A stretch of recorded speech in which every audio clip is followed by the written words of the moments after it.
In the quiet village of Sleepy Hollow, where the mist curls over crooked trees and shadows dance across the old road, there is a tale that chills the bones of all who hear it, the legend of the Headless Horseman. The story tells of a phantom rider, a Hessian soldier who lost his head to a cannonball during the Revolutionary War, forever cursed to wander without rest. Villagers whisper that on moonless nights, the sound of hooves thunders through the hollow, though no rider's face can be seen. His spectral horse breathes smoke like fire, and with every strike of its hooves, the earth trembles beneath it. Some say he rides in search of his missing head, stolen away by the earth when it claimed him in death. Others believe he hunts the living, chasing travelers foolish enough to wander the hollow after dark. The gallop of his horse is said to echo like thunder, shaking the hollow with each unholy pursuit. Witnesses claim his cloak flutters like torn banners, and where his head should be, there is only darkness. But perhaps the most terrifying detail is his weapon, a burning jack-o'-lantern, hurled like a cannonball at his prey. This rider of the hollow is more than a ghost. He is vengeance incarnate, a warning carved into the very night. The legend became most famous through the tale of Ichabod Crane, a timid schoolteacher who feared the dark and dreaded the hollow. Ichabod was known for his superstitions, and the villagers often teased him with ghost stories, none more frightening than that of the Headless Horseman. On one fateful night, Ichabod left a party late and had to cross the dreaded bridge near the churchyard, the place where the horseman was said to appear. As he approached, the night grew unnaturally silent.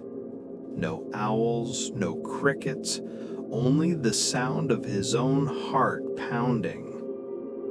Then, from the shadows, he saw it, a dark rider on a massive horse, standing still, headless against the moonlight. Frozen in fear, Ichabod spurred his horse, hoping to outrun the phantom that now thundered after him.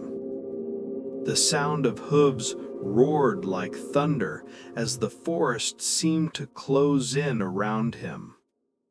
At last, Ichabod reached the bridge, believing that if he crossed it, the spirit would vanish.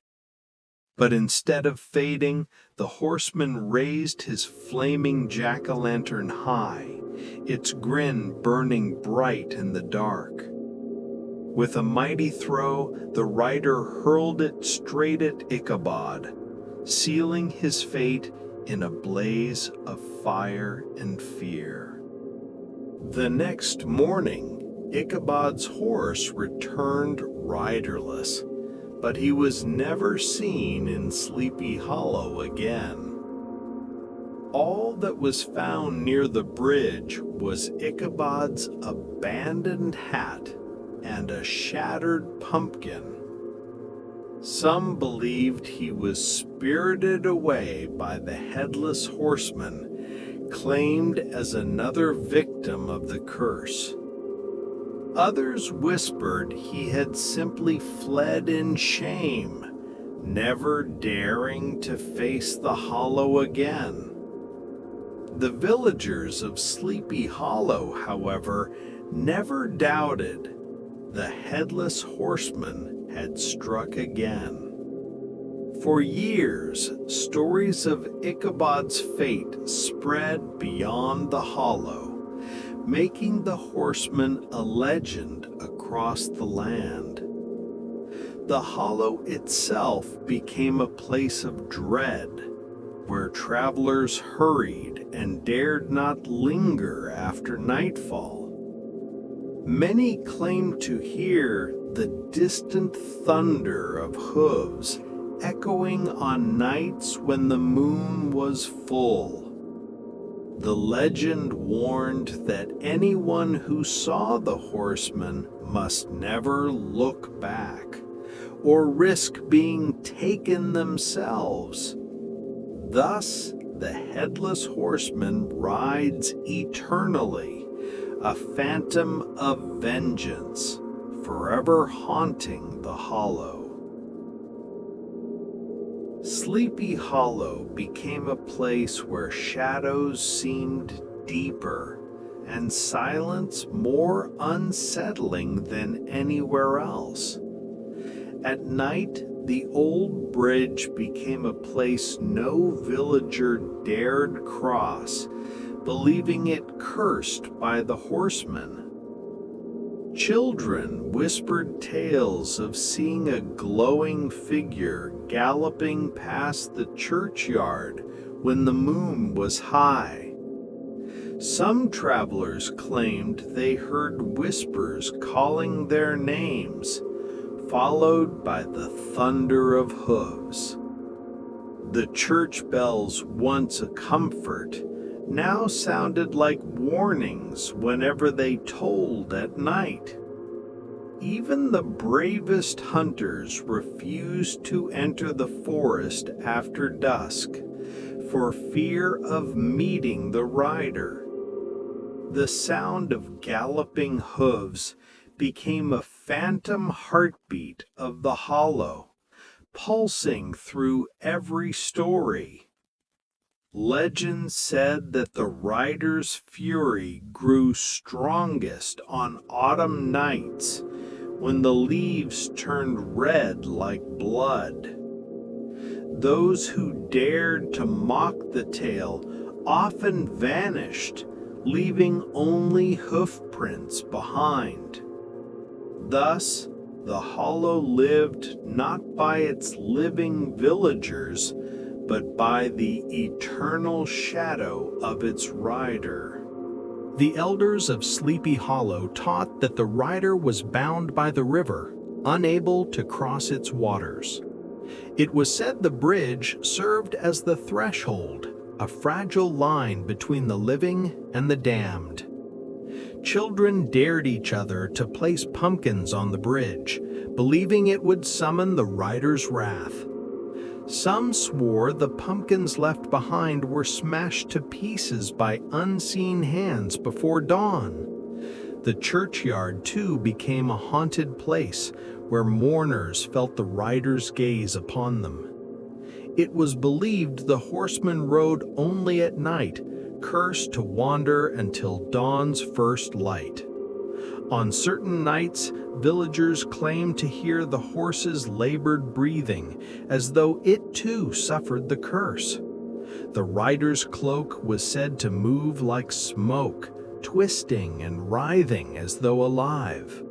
Some tales described him carrying a burning jack-o'-lantern as a replacement for his missing head.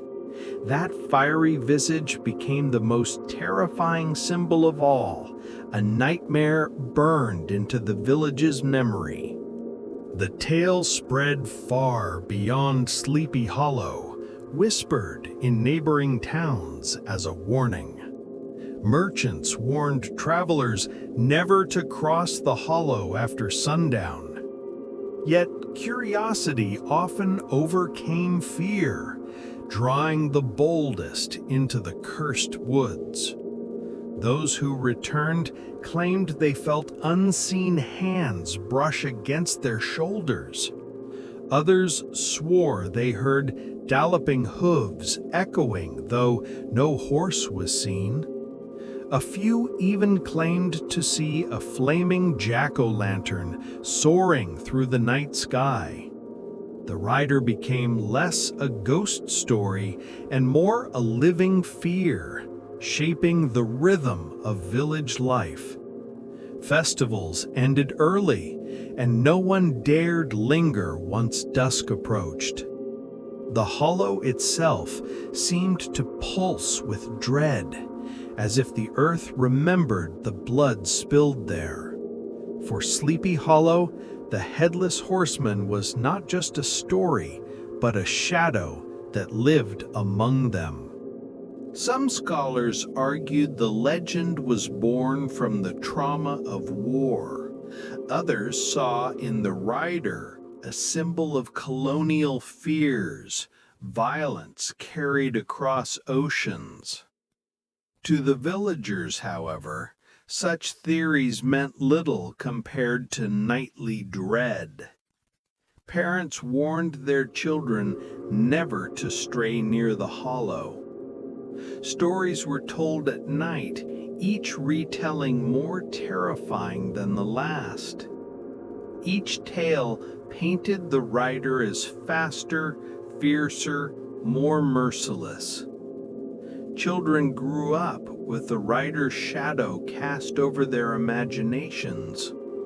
For some, the legend was a source of caution. For others, it became obsession.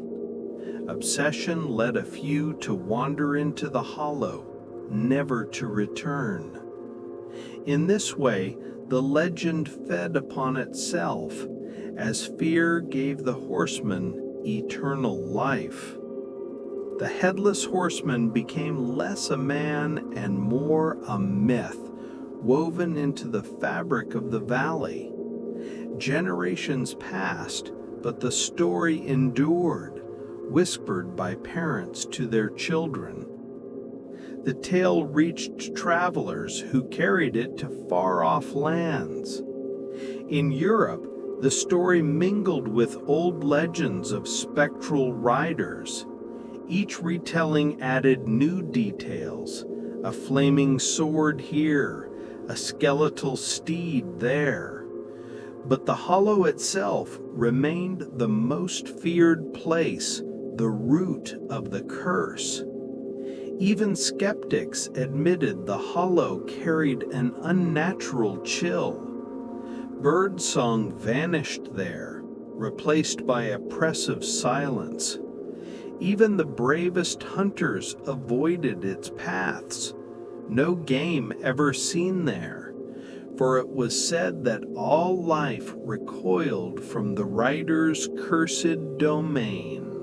Still, the horseman's story lived on, not in the earth, but in the fears of men. For fear, once planted, takes root deeper than any grave. Even when people moved away, the legend followed. It clung to their dreams, haunting them with galloping hooves. Some said they heard the rider even in bustling cities, as if the horseman's curse had no borders, only echoes. The rider himself never aged, never changed. He was the same specter who had ridden out that cursed night long ago, bound to ride forever, until time itself grew weary, and the hollow waited still, hungry for the sound of hooves. The hollow was more than a place. It was a memory carved into the earth. Every fallen leaf whispered of hooves that had thundered here. Every gust of wind carried the faint cry of a rider without a head. The tale grew not weaker with time, but stronger, for fear is a seed that grows with every telling. The horseman needed no body, no flesh, no blood. He was terror itself, shaped into a rider. And so long as fear existed, the horseman would ride. The hollow was his stage, the world his audience, and in the silence of night, his hooves still thundered, forever echoing in the hollow.